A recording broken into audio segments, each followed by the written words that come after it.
This video is for educational and informational purposes only. Please do your own research before applying. మన సొంత జిల్లాలో ఉన్న జిల్లా కోర్టులో చేసే జూనియర్ అసిస్టెంట్ ఉద్యోగానికి రిక్రూట్మెంట్ చేసేందుకు అఫీషియల్ నోటిఫికేషన్ అయితే రిలీజ్ చేశారు. ఈ ఉద్యోగానికి మినిమం 18 నుంచి మ్యాక్సిమం 44 ఇయర్స్ వరకు ఏజ్ ఉన్న male and female candidates eligible ఉంటారు. అండ్ ఈ ఉద్యోగానికి అప్లై చేసుకునే వారికి ఖచ్చితంగా తెలుగు భాష అయితే రావాలి. అండ్ అన్ని జిల్లాల వారు ఈ నోటిఫికేషన్కి అయితే ఎలిజిబుల్ ఉంటారు. ఎలాంటి ఎక్స్పీరియన్స్ ఏమీ అవసరం లేదు. సో నేను ఇదే వీడియోలో నోటిఫికేషన్కి సంబంధించిన ఫుల్ డీటెయిల్స్తో పాటు మీకు సెలక్షన్ ప్రాసెస్ ఎలా ఉంటుంది, ఎలా అప్లై చేసుకోవాలో కూడా ఇదే వీడియోలో చెప్తాను. వీడియోని మాత్రం చివరి వరకు చూడండి. అలాగే చాలామంది వీడియోస్ చూస్తున్నారు, అప్లికేషన్స్ చేసుకొని వెళ్తున్నారు, కానీ వీడియోస్ని లైక్ చేయడం లేదు. మీరు ఇచ్చే ఒక్క లైక్ మాకు ఎంతో ఎంకరేజ్ చేసినట్లుంటుంది. ఇలాంటి మంచి మంచి జాబ్స్ గురించి డైలీ అప్డేట్ చేస్తూ ఉంటాను. సో ఖచ్చితంగా ప్రతి ఒక్కరు వీడియోస్ని లైక్ చేస్తూ స్కిప్ చేయకుండా ఎండ్ వరకు చూడండి. అలాగే మన ఛానల్కి వచ్చిన కొత్త వాళ్ళు ఎవరన్నా ఉంటే వీడియోస్ని లైక్ చేయడంతో పాటు ఛానల్ని సబ్స్క్రైబ్ చేసుకొని పక్కనే ఉన్న బెల్ సింబల్ని కూడా యాక్టివేట్ చేసి పెట్టుకుంటే నేను ఎప్పుడు కొత్త వీడియో అప్లోడ్ చేసినా మీకు నోటిఫికేషన్ ద్వారా అప్డేట్ అయితే వస్తుంది. నెక్స్ట్ డీటెయిల్స్లోకి వెళ్ళే కంటే ముందు తెలంగాణలో జాబ్ నోటిఫికేషన్స్ అయితే స్టార్ట్ అయిపోయినవి. దానిలో భాగంగానే మీకు మొదటి ఒక నోటిఫికేషన్స్ అయితే ఒక 3 నోటిఫికేషన్స్ ఆల్రెడీ వచ్చేసాయి అనమాట. 200కి పైగా వేకెన్సీస్ ఉన్నవి. వాటికి సెలెక్ట్ అయితే స్టార్టింగ్లోనే 80,000 వరకు శాలరీ పొందొచ్చు. దానికి సంబంధించిన నేను డీటెయిల్ వీడియో చేశాను. ఆ వీడియో మన ఛానల్లో ఉంటుంది. అదే వీడియో లింక్ని పైన ఇక్కడ కార్డ్స్లో కూడా ఇస్తాను. ఒకసారి ఇది కూడా డీటెయిల్గా చూసేసి ఇంట్రెస్ట్ అండ్ ఎలిజిబిలిటీ ఉన్న వాళ్ళు ఈ ఆపర్చునిటీని కూడా యూటిలైజ్ అయితే చేసుకోండి. సో ఫస్ట్ వీటికి ఉండాల్సిన ఏజ్ లిమిట్స్ అయితే చూద్దాము. ప్రతి ఒక్కరికి మినిమం 18 నుంచి జనరల్ వాళ్ళకైతే మ్యాక్సిమం 34 ఇయర్స్ ఉన్న ఏజ్ ఎలిజిబుల్ ఉంటారు. అండ్ కట్ ఆఫ్ డేట్ మాత్రం 1 సెప్టెంబర్ 2026 ఉంటుంది. అంటే ఆ డేట్ వరకు ప్రతి ఒక్కరికి మినిమం 18 ఇయర్స్ ఏజ్ ఉండాలి. మ్యాక్సిమం ఏజ్ అయితేనేమో మ్యాక్సిమం 34 ఇయర్స్ వరకు ఉన్న ఎలిజిబుల్ ఉంటారు. జనరల్ వాళ్ళకి, ఓసీ వాళ్ళకు 5 ఇయర్స్ రిలాక్సేషన్ ఉంటుంది. ఎస్సీ, ఎస్టీ, బీసీ ఇంకా ఈడబ్ల్యూఎస్ వాళ్ళకైతే 10 ఇయర్స్ రిలాక్సేషన్ ఉంటుంది. డిఫరెంట్లీ ఏబుల్డ్ అంటే ఫిజికల్లీ హ్యాండిక్యాప్డ్ వాళ్ళకైతే 10 ఇయర్స్. ఇలా కేటగిరీని బట్టి మీకు మన గవర్నమెంట్ రూల్స్ ప్రకారం ఏజ్లో రిలాక్సేషన్ కూడా కల్పిస్తున్నారు. నెక్స్ట్ మీకు సెలక్షన్ ప్రాసెస్ ఎలా ఉంటుందంటే ఫస్ట్ అప్లికేషన్స్ని స్క్రూటినీ చేస్తారు. అంటే మీరు ఎలిజిబులా కాదా, మీ క్వాలిఫికేషన్, ఈ నోటిఫికేషన్కి కావాల్సిన క్వాలిఫికేషన్ మీకు ఉందా లేదా, అలా దాన్ని చెక్ చేస్తారు. దాని తర్వాత ఓఎంఆర్ బేస్డ్ మీకు రిటర్న్ టెస్ట్ ఉంటుంది, 80 మార్క్స్ ఉంటుంది. దాంట్లో క్వాలిఫై అయిన వాళ్ళకి 1:3 రేషియోలో సర్టిఫికేట్ వెరిఫికేషన్ చేసి మీకు ఇంకో 20 మార్క్స్కి ఓరల్ ఇంటర్వ్యూ కండక్ట్ చేసి ఫైనల్గా ఇక్కడ 80 మార్క్స్, ఇక్కడ 20 మార్క్స్ని బేస్ చేసుకొని ఒక ఫైనల్ మెరిట్ లిస్ట్ ప్రిపేర్ చేసి సెలెక్షన్ అయితే చేస్తారు. హైయెస్ట్ మార్క్స్ని బేస్ చేసుకొని మెరిట్ లిస్ట్ తీస్తారు. ఇక్కడ ఇచ్చిన మార్క్స్ క్వాలిఫైయింగ్ నేచర్ అనమాట, జస్ట్ క్వాలిఫై అయితే సరిపోతుంది ఓఎంఆర్లో.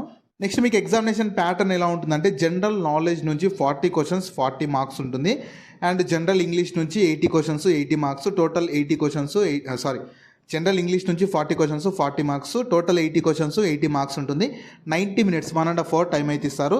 మీకు ఈచ్ క్వశ్చన్ క్యారీస్ 1 మార్క్ ఉండి ఎలాంటి నెగిటివ్ అయితే ఏమీ లేదు. హ్యాపీగా అన్ని క్వశ్చన్స్ని అటెంప్ట్ అయితే చేసుకోవచ్చు. నెక్స్ట్ మీకు ఉండాల్సిన క్వాలిఫికేషన్ మాత్రం కొంచెం స్పెసిఫిక్ క్వాలిఫికేషన్ అడుగుతున్నారు, క్లియర్గా చూడండి. ఓన్లీ ఇప్పుడు నేను చెప్పబోయే క్వాలిఫికేషన్ ఉన్న వాళ్ళు మాత్రమే మీరు ఈ నోటిఫికేషన్కి ఎలిజిబుల్ అయితే ఉంటారు.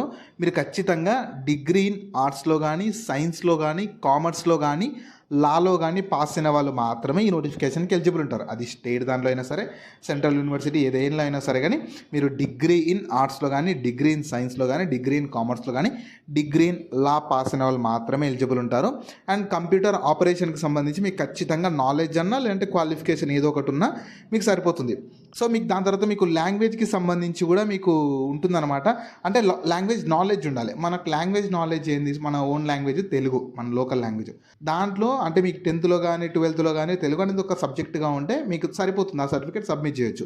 లేకపోతే మాత్రం అప్పుడు మీకు లాంగ్వేజ్కి సంబంధించిన టెస్ట్ కానీ దానికి సంబంధించి కూడా కండక్ట్ చేసి ఫైనల్ సెలెక్షన్ చేయడానికి చూస్తారు. ఇప్పుడు నేను చెప్పిన క్వాలిఫికేషన్ ఒకవేళ మీకు లేకపోయినా సరే మీ ఫ్రెండ్స్ అండ్ ఫ్యామిలీ మెంబర్స్లో ఖచ్చితంగా ఎవరికన్నా ఉంటే మాత్రం వాళ్ళకి ఈ వీడియో మాత్రం షేర్ చేయండి. నెక్స్ట్ మీకు అప్లికేషన్ ఫీ కూడా ఛార్జ్ చేస్తున్నారు. అందరికీ ఒకేలా అయితే లేదు. ఎస్సీ ఎస్టీ వాళ్ళకు 400 ఉంటుంది.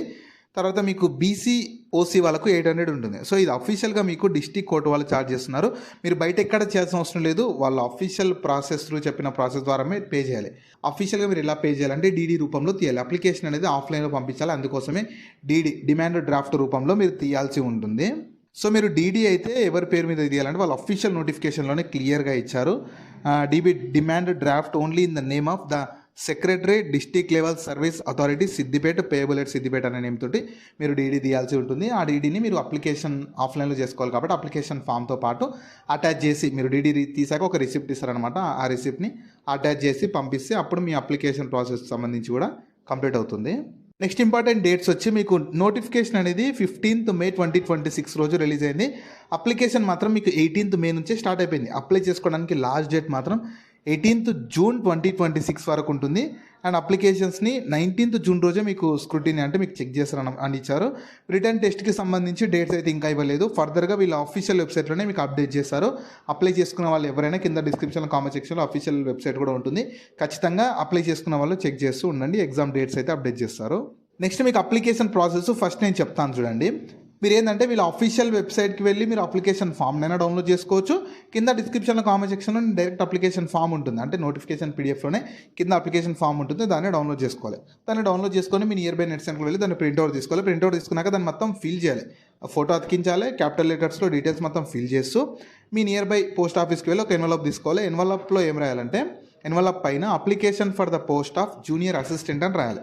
రాసాక ఆ అప్లికేషన్ ఫామ్ మొత్తం ఫిల్ చేసి అప్లికేషన్ ఫాము, డీడీ, ఇంకా మీ క్వాలిఫికేషన్ వాటికి సంబంధించిన సర్టిఫికేట్స్ అన్నీ కూడా ఒక సెట్ ఆఫ్ జిరాక్స్ ప్రతి దానిపైన మీరు సైన్ చేసి ఇక్కడ ఇచ్చిన అడ్రస్కి చెప్తున్నాను చూడండి. The chairman district legal service authority సేవా సదన్ న్యాయ సేవా Sadan district court premises Siddipet ఈ లొకేషన్కి అయితే 18th June 2026 కల్లా ఈ పోస్ట్ అక్కడికి చేరేలాగా మీరు అప్లికేషన్ చేశారంటే అంటే పోస్ట్ పంపించారంటే అప్పుడు మీ అప్లికేషన్ కంప్లీట్ అయిపోతుంది. 19th రోజు స్క్రూటినీ అంటే చెక్ చేసి మీకు ఎగ్జామ్ డేట్స్ అప్డేట్ చేసి మీకు ఎగ్జామ్ కండక్ట్ చేసి సెలెక్షన్ అయితే చేస్తారు. అప్లికేషన్ ఫామ్ అయితే ఇలా ఉంటుంది. కింద డిస్క్రిప్షన్లో కామెంట్ సెక్షన్లో మళ్ళీ చెప్తున్నాను ఉంటుంది. అక్కడ నుంచి యాక్సెస్ చేసుకోవచ్చు. రైట్ సైడ్లో ఫోటో అతికించి గెజిటెడ్ ఆఫీసర్ సైన్ కూడా చేయించాలంట. గెజిటెడ్ ఆఫీసర్ అంటే గ్రీన్ పెన్ ఆఫీసర్స్ ఉంటారు. అంటే గ్రీన్ పెన్ ఉండే ఆఫీసర్స్ ఉంటారు కదా, వాళ్ళతో సైన్ చేయించాలని చెప్తున్నారు. అంటే మీకు ఎవరు తెలియకపోయినా మీ మండల్లో ఉన్న ఎంఆర్ఓ దగ్గరికి వెళ్ళేసి ఈ ప్రాసెస్ అంతా చెప్పినా కూడా వాళ్ళు ఏదైనా చేస్తారు. తర్వాత మీ డీటెయిల్స్ అన్ని ఫిల్ చేయాలి. క్యాపిటల్ లెటర్స్లో ఫిల్ చేయాలని ఇచ్చారు చూడండి. అన్నీ ఫిల్ చేస్తూ కిందకి స్క్రోల్ చేస్తే డిక్లరేషన్ వస్తుంది. ఇది మొత్తం చదివేసి ఇక్కడ సిగ్నేచర్ ఆఫ్ ద క్యాండిడేట్ దగ్గర సిగ్నేచరు, స్టేషన్ ఎక్కడ నుంచి అప్లై చేస్తున్నారు, డేట్ ఏ రోజు అప్లై చేస్తున్నారు, అన్ని డీటెయిల్స్ అన్ని ఇచ్చేసి ఈ అప్లికేషన్ ఫామ్ మొత్తం ఫిల్ చేశాక అప్లికేషన్ ఫాము ఒక ఎన్వలప్ లోపల పెట్టేసి డీడీ ఇంకా సర్టిఫికేట్స్ ఏమంటాయి అవన్నీ కలిపి మళ్ళీ చెప్తున్నాను. Chairman district level service authority న్యాయ సేవా Sadan district court premises Siddipet ఈ లొకేషన్కి 18th June వరకు చేరేలాగా మీరు అప్లికేషన్ పోస్ట్ని పోస్ట్ చేశారంటే వాళ్ళు ఫర్దర్గా మీకు సెలక్షన్ ప్రాసెస్ కండక్ట్ చేసి జాబ్ అయితే ఇస్తారు. సో ఈ ఆపర్చునిటీ మీకు మన తెలంగాణలో ఉన్న సిద్దిపేట డిస్ట్రిక్ట్ నుంచి అయితే వచ్చింది. వీడియో చూస్తున్న అందరు ఇప్పటివరకు చూస్తున్న అందరూ ఏం చేయండి అంటే వీడియోని లైక్ చేసి కింద కామెంట్స్లో మీ డిస్ట్రిక్ట్ నేమ్ కూడా కామెంట్ చేయండి. ఎందుకంటే ఒకవేళ ఇది సిద్దిపేట నుంచి వచ్చింది కానీ అన్ని డిస్ట్రిక్ట్ వాళ్ళు ఎలిజిబుల్ ఉంటారు. తెలంగాణలో ఉన్న అన్ని జిల్లాల వాళ్ళు ఎలిజిబుల్ ఉంటారు. కాకపోతే పోస్టింగ్ సిద్దిపేటలో ఉంటుంది. ఒకవేళ మీ డిస్టిక్లో కూడా ఇలాంటి కోర్టు జాబ్స్ వచ్చినప్పుడు వీడియో కావాలంటే ఖచ్చితంగా మీరు ఏం చేయాలంటే వీడియోని లైక్ చేసి కింద కామెంట్స్లో మీ డిస్టిక్ నేమ్ని కామెంట్ చేశారంటే ఖచ్చితంగా నేను మీ డిస్టిక్లో కూడా ఇలాంటి కోర్టు జాబ్స్ కానీ బ్యాంక్ జాబ్స్ కానీ ఏ జాబ్స్ వచ్చినా నేను ఖచ్చితంగా వీడియో చేస్తాను.